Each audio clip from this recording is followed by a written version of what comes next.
주말 업앤다운 시간입니다. 오늘 장 움직이고 있는 그 종목군들 살펴보고 전략 세워보는 시간인데요. 유한타증권 박진희 부장과 함께하겠습니다. 부장님 안녕하세요. 네, 안녕하세요. 네, 오늘은 양시장 모두 빨간불을 켜놓고 있습니다. 낙폭 가래주들의 또 반등세도 많이 눈에 띄고 있고요. 종목들 어떻게 움직이고 있습니까?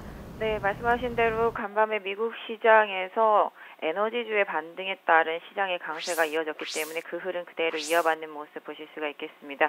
오늘 정유화학 섹터 강세 보여주고 있는 모습이고요. 지금 환율은 좀 밀려 내렸기 때문에 현대차는 약간 주춤한 모습 보실 수가 있겠습니다. 그동안 급락했던 홈쇼핑과 백화점 관련주들도 소폭 반등에 홈쇼핑주들을 중심으로 해서 나서는 모습을 보실 수가 있겠고요. 오늘 가장 강한 섹터는 엔터 섹터입니다. 엔터 쪽에서 SM의 급등세가 이어지고 있는 모습 보실 수가 있겠고요. 그동안 좀 조정이 있었던 네이버와 또 그동안 강세를 보였던 다음 오늘 또 고르게 상승세를 나타내고 있는 모습입니다. 전체적으로 낙폭이 컸던 경기 민감주 섹터들의 좀 반등이 이어지는 모습이 거래소 쪽에서 좀 나타나고 있고요. 제약 바이오 섹터들도 어제 미국 시장의 흐름을 그대로 이어받은 모습 강세 흐름 보여주고 있습니다. 반면에 그동안 내수 시장의 흐름을 주도했었던 식품 관련주들은 오늘 좀 약세를 보여주는 모습들이 좀 이어지고 있는 모습입니다. 그래서 전반적으로 거래소 시장 같은 경우 외국인과 기관의 매도세가 이어지고 있고요. 코스닥 시장의 외국인과 기관의 매수세가 이어짐에 따라서 종목별 장세는 좀 이어지는 모습인데요. 전반적인 흐름은 일단 엔터주들과 게임주들 오늘 위메이드 액티브 소프트도 다시 반등하는 모습을 보여주면서 엔터와 게임 쪽 컨텐츠주들 좀 강세 좀 보여주는 흐름 나타나고 있고요. 거래소 시장 쪽에서는 정유화학 섹터의 강세가 두드러지는 모습 보실 수가 있겠습니다. 네, 자 상승하는 종목부터 좀 자세히 보겠습니다. 말씀해 주셨던 정유화학 섹터 유가의 반등 소식에 오늘 상승세가 두드러지게 나오고 있습니다. SK이노베이션, S-오일 모두 지금 플러스권의 움직임이 한 2% 정도로 기록이 되고 있고 화학주들의 움직임이 더 강하게 펼쳐지면서 지금 롯데케미칼은 한 3.5%, LG화학, 하나케미칼 모두 한 2% 넘게 오름세가 나오고 있는데요. 자, 이쪽은 전략 어떻게 세워볼까요? 네, 일단은 화학 섹터들과 정유 섹터들은 유가 하락이 계속적으로 악재로 작용해왔기 때문에 어제 간밤에 유가의 반등은 상당히 좀 기분 좋은 반등이지 않았을까 싶은데요.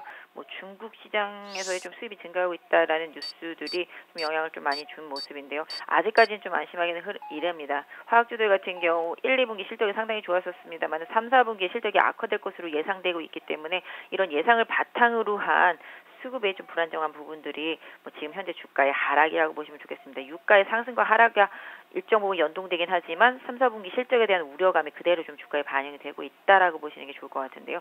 롯데케미칼 기준으로 본다라면은 어제 저점이 22만 5천 원에서 그 정도 부근이 단기적으로 좀 지지선 역할을 해줄 수 있을 것 같은데요. 이 가격도 다시 깨지고 난다라면 추가적인 하락도 염두에 둬야 되기 때문에 현재 보유하신 분들은 어제의 저점 이탈을 마지노선으로 설정을 하셔서 대응하시겠고요.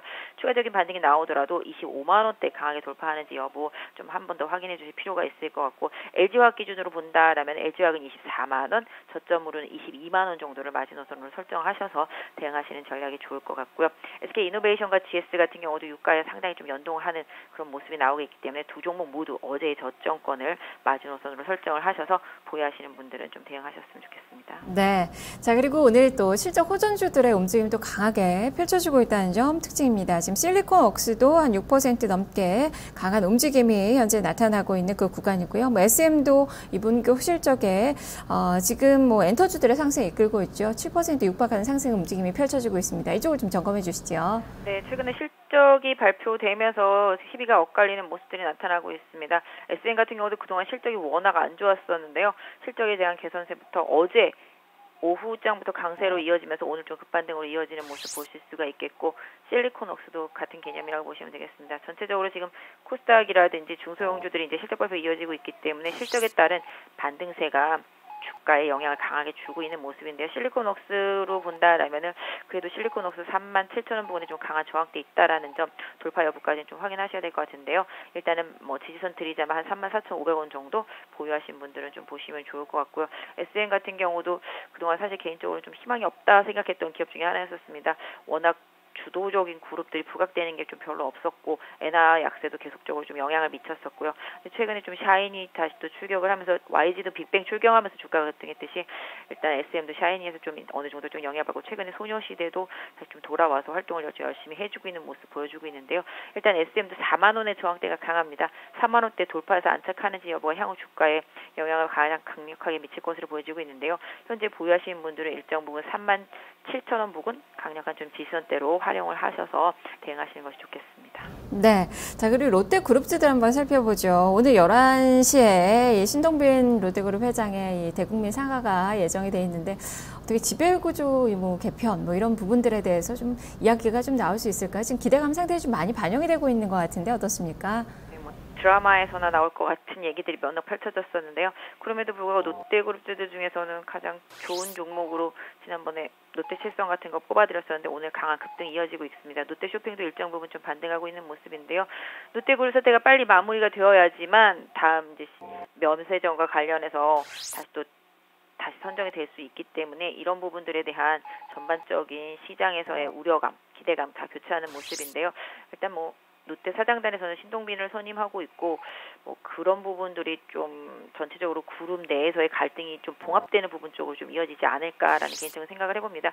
여기서 신동빈 부회장이 물러나고 신동주 이사가 올라오게 된다라면은 그 부분이 더 혼란스러울 수 있기 때문에 롯데 일가 쪽에서도 좀 심플한 답을 좀 찾으려고 노력을 하지 않을까 싶고요. 이런 부분들이 오늘 사가 발표를 되면서 어느 정도 좀 성난 투자자들의 민심을 좀 달래줄 수 있다라면 긍정적이지 않을까 싶습니다. 그래서 롯데그룹주 중에서는 롯데칠성 계속 탑으로 생각을 하시고 대응하신 전략 좋을 것 같은데요. 단기적으로 좀 급락했다가 급반등한 만큼 일정 부분 한 220만 원 구간에서의 좀 지지력 좀 더 확인하시는 게 좋을 것 같고요. 하이마트나 롯데쇼핑 같은 경우도 좀 사태의 좀 추이를 살펴보면서 저점에서의 지지력 좀 확인된다라면 긍정적인 접근도 한번 시도해볼 수 있지 않을까 싶습니다. 네, 자 그리고 다음 카카오도 좀 살펴보죠. 지금 7거래일 연속 상승입니다. 오늘도 1.8%나 오름세가 나타나고 있는데요.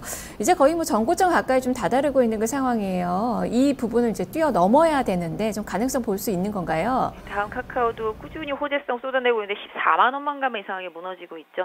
이번에도 14만 원 돌파하는 좀 확인해볼 필요가 있겠는데요. 다음 카카오의 성장 동력이 이제 카카오톡을 기반으로 한 지금 여러 가지 사업들을 갖다 붙이는 부분이랑 인터넷 뱅킹 이런 부분들을 했을 때 사업의 긍정적인 시나리오는 계속적으로 좀 유지된다라고 보고 있습니다. 현 정부에서 원하는 그런 모습이기도 하고요. 창조경제 쪽에서 일단은 다음 카카오는 14만 원만 돌파된다라면은 오히려 새로운 좀 추진력을 좀 보여주면서 지난번 고점 됐던 16만 원까지도 무난히 좀 갈 수 있지 않을까 싶은데요. 현재 보유하신 분들이라면 13만 원 강하게 이탈하지 않는다라면 홀딩 하시면서 좀 돌파하는지 여부 좀 확인하실 필요가 있겠네요. 네, 그리고 유가 지금 반등하면서 지금 항공주들, 여행주들도 좀 같이 밀리고 있습니다. 대한항공, 아시아나항공, 저가 항공사들, TA홀딩스도 한 1.3% 정도 마이너스권의 움직임 나오고 있고요. 하나투어, 모두투어 모두 마이너스권의 움직임 나타나고 있는데 지금 하락 종목 중에서 상당히 좀 눈에 띄는 것 같아요. 이쪽을 좀 점검해 주시죠. 네, 큰 하락은 아닙니다만은 그동안 좀 내수주와 항공주들이 어느 정도 유가 하락을 기반으로 해서 반등을 했었는데요. 유가가 반등이 나오니까 바로 좀 약세로 전환된 모습입니다. 하지만 크게 우려할 수준은 아니라고 생각을 하고 있습니다.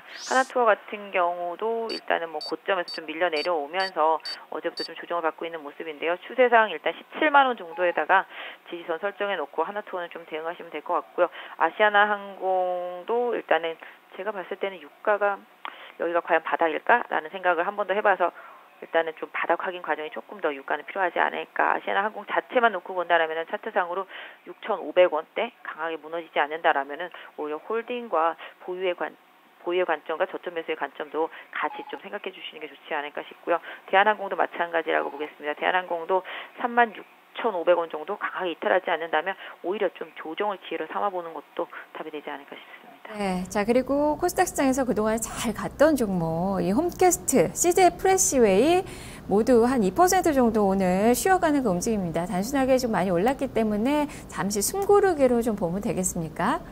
네, 뭐 말씀드린 대로 1인 가구 증가에 따른 식자재 관련주들이 내수주로서 계속 치고 나갔었는데요. 오늘 뭐 화학주들이라든지 경기 민감 섹터들이 좀 반등을 하니까 그런 부분들이 반영이 되고 있습니다. 그동안 어저께도 말씀드릴 때 오히려 추격 매수보다는 보유하시는 분들의 영역이라고 말씀드렸었는데요. 뭐 조정이 온다라면 그 조정의 폭에 따라서는 오히려 좀 긍정적인 접근할 수도 있는 기회가 되지 않을까. 그래서 하루 이틀 정도 조정이 이어지는지 여부 좀 보시고요. 그 다음에 좀 가격 안정세가 나타난다라면은 좀 그 당시에 봐서 뭐 경기 민감주 섹터들의 전혀 반응이 없다라고 했을 때 오히려 다시 또 부각될 수 있다라는 점에서 좀 그때 좀 봐주시는 게 좋지 않을까 해서 하루 이틀 정도는 바닥선 한 번 더 확인해 주시면 좋겠는데요. 오뚜기가 좀 대장주 역할을 했던 만큼 아까 급락 이후에 또 끌어올렸거든요. 그래서 일단은 보유하신 분들은 보유하시고 신규 접근하시는 분들이라면은 일단 오후장과 내일 오전까지 좀 한 번 더 확인하시면서 접근하시는 전략이 좋겠네요. 네, 오뚜기도 그동안 많이 올랐었는데 오늘은 좀 상승을 좀 마감하는 그 움직임이 펼쳐지다가 다시 좀 또 빨간불을 또 켜고 있는 그 구간이네요. 어쨌든 많이 떨어졌던 종목이 오르고 올랐던 종목을 쉬어가는 그 움직임이 펼쳐지고 있는 날입니다. 말씀 잘 들었습니다. 네, 감사합니다. 네, 지금까지 출발 업앤다운 박진희 부장과 함께했습니다.